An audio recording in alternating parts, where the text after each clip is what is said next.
ndekera omwana. Lwaki wakwanye omuwala? Lwaki wakwanye? Ono yakwanye omuwala. Ati yakwanye.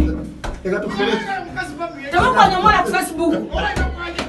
Lwaki wakwanye? Tewakwanye omuwala ku Facebook.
Tuzo wanunga entertainment ni mwami suga lawyer wange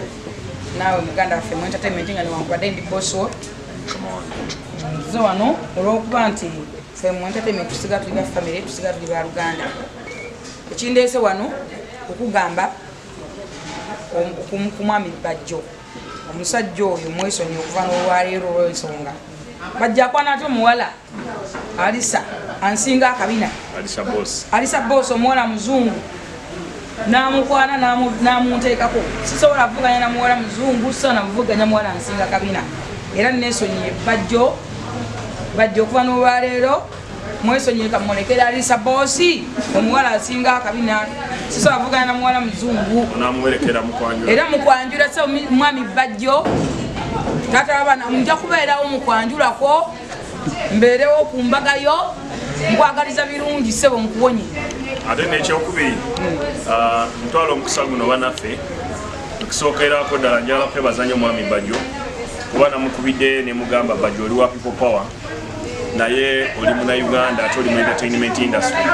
so njagala ogyeyo omusango gwawaabira full figure oluvannyuma lw'okuwaabira full figure yantuamabega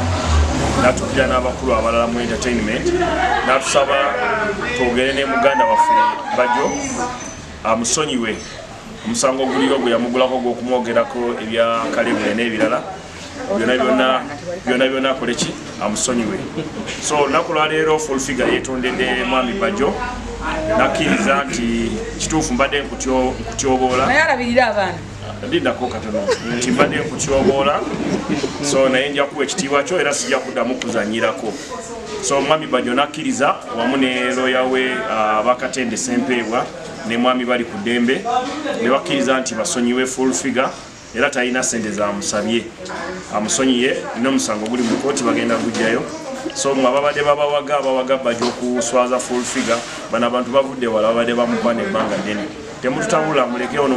mwanyinaze wange alina ekizibu kye n'oli muganda wange alina ekizibu kye bona abasajja tebaali antama bona boogera so temuddamu kubatabula mubaleke buli omu akola ebibye omusango guli mu kooti guvuddeyo nebaza nnyo bajja okukkiriza n'abakulu abalala ababadde mu nteeseganya zino mwami Musinguza Abitex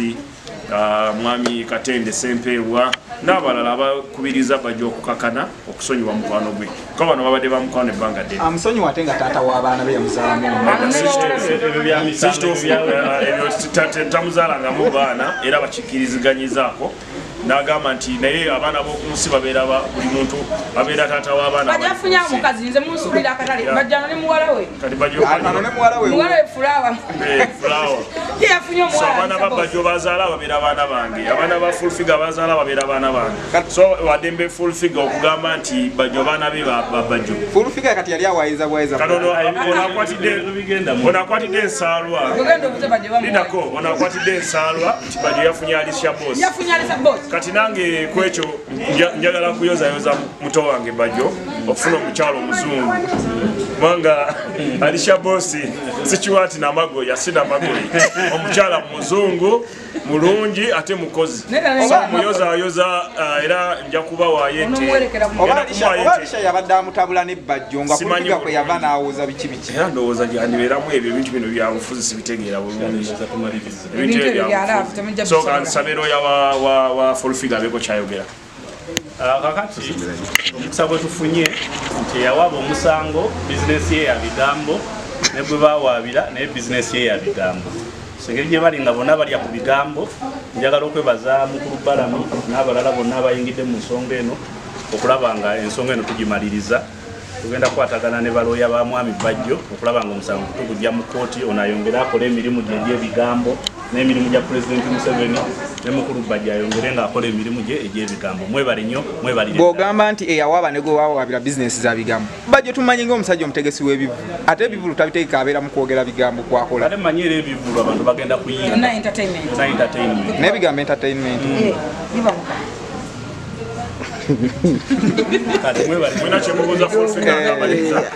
yalemeddeko nti yabadde amanyi Boss Chick ye namagoye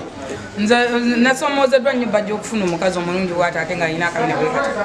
nensalawo neŋŋamba kanve ku musajja agana okudde waka tayagala onakoze buli kisooka ebyo byaffe ebyo byawaka amaka gasigala maka oba kino kitaddewo nga kyakwekwasa obadde otidde musango si kwekwasa oli Bajjo nze ne Bajjo tebasobola kutwala ntidde mukazi muzungu ate ng'alina sente ansinga akabina akati nange Bajjo andeke nfuna akatale andeke bannaye mwonna bannayuganda sikyali mukazi wa Bajjo bw'ogamba akuleka ekitegeeza yakwesibako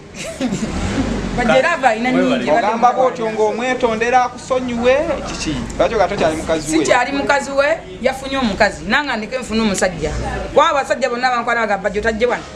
wano era essaawa ya leero ngenda funa genero Bajjo tajja kusobola kusala mu maaso ga genero wasobola okugumira Zani Brown Alisha yakutiisizza Alisha ntisiza kuba akasente kawera Alisha w'amaanyi mulaba ekyekama lyeryo Alisha Boss omanyi muntu sebo Alisha yantisiza amate ne Bajjo enteka gye yamutaddeyo yamunkubye nnyo mu maaso teyanyizeeko kumingiriza n'aleeta omukazi n'amugunda wehu nga yenna tolina komusalako tusuubire Full Figure toddemu kwogera ku Bajjo nti yagano lagi sisobola kutayogera ku Bajjo saakwesoa Bajjo ate newaka atubeerayo ewa abeerayo newanga abeerayo nga mukolayo tufe tumanyi tuli bantu bakulu nze ne musajja mulokole musajja munaddiini kugaye bw'abanga byakola nga yeetonze mumutima mulungi musonyiri taddamu kumumanyira amanyi okunfuula ddiikuula Alisha Boss Chick omwogerako ki omuwala mulungi mwana muto nsobola omuwasa bwana bakkiriza naye kyakwana mukwane lwakuba nakola ensobi ne mukwanya ku social media naye ate kafuko omulimu gwe ogw'omuntu okunfuula ddiikuula era gutiikirike